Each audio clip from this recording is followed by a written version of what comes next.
Lille. Et comme chaque jour, on démarre cette émission avec la session de rattrapage de Jean-Luc Lemoine. Alors Jean-Luc, j'imagine que vous devez être content de retrouver votre collègue Delphine Vespizer. Et comment ? Ma double collègue. On était ensemble dans TPMP. Elle a été Miss France. Moi, j'étais Mister Pastis. Même si on en parle moins. Pourtant, Julien Pichenet était première dauphine cette année-là. Effectivement, comme chaque année. Quand on parle de Delphine, difficile de ne pas commencer par ça. La Miss France 2012 et restera Miss Alsace. C'est Alain Delon qui vous a consacré. Du coup, ses enfants ne devraient pas tarder à vous réclamer un pourcentage sur la couronne. Oui, Delphine a débarqué dans nos vies un beau soir de décembre 2011 et très vite, on a compris qu'elle était différente. Bilingue, français et alsacien. En tout cas en théorie, parce que quand Laurent Ruquier lui a demandé de parler le dialecte de sa région d'origine, moi j'ai eu un petit doute. Dites-moi, par exemple, j'aime beaucoup cette choucroute, est-ce que vous pouvez me remettre 2 saucisses? Die Schoegroet is werkelijk goed. Als je me vielleicht 2 merguez drauf machen. Voilà, en alsacien, saucisse se dit merguez. Ça va Delphine? Arnaque. Comment on se situe niveau mytho? À l'époque de votre élection, je ne sais pas si vous vous souvenez, mais évidemment c'était la fête à Maxstadt-le-Bas, votre village. Et la télé locale avait été interviewée vos amis d'enfance pour qu'ils vous décrivent. Ouais, elle est très joyeuse, rigolote, on peut faire tout avec. Enfin, Bon, je suis d'accord. C'est bien faux. On n'aurait peut-être pas dû l'interviewer, lui. Alors, la question qu'on se pose tous, quand on a la chance de connaître une aussi jolie femme que Delphine, et qu'on peut faire tout avec, qu'est-ce qu'on peut faire exactement? on peut faire tout avec. Enfin, non, autant aller construire des cabanes comme on est en primaire derrière chez moi, ou bien aller au resto, au ciné. C'est gênant. Non, Delphine, c'est la femme idéale. Tu te rends compte, tu peux construire des cabanes avec elle. Moi aussi, c'est ce que je ferai en priorité avec elle parce que je suis très BTP. Bon, si vous voulez en savoir plus sur l'histoire de Delphine, je vous conseille d'écouter la chanson Delphine, Delphine, hop là, qui est une espèce de page Wikipédia en musique.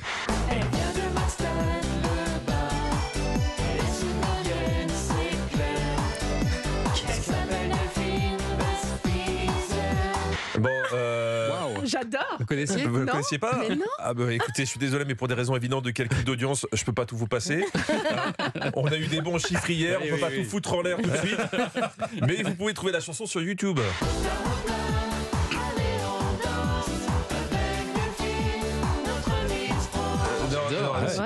Non, s'il vous plaît, faut arrêter, madame, hein, sinon vous savez ce qui va se passer. Europe 1. Pascal Pro et vous. Pascal Pro va reprendre plus tôt. Bon, C'est le risque. c'est ça. Bon, depuis l'élection, Delphine a fait énormément de chemin et on a appris beaucoup de choses sur elle, notamment son intimité téléphonique. Alors mon fond d'écran, j'ai jamais voulu le personnaliser et concrètement j'hésitais entre mon chéri et mon chien. Donc j'ai préféré pas choisir. Oui.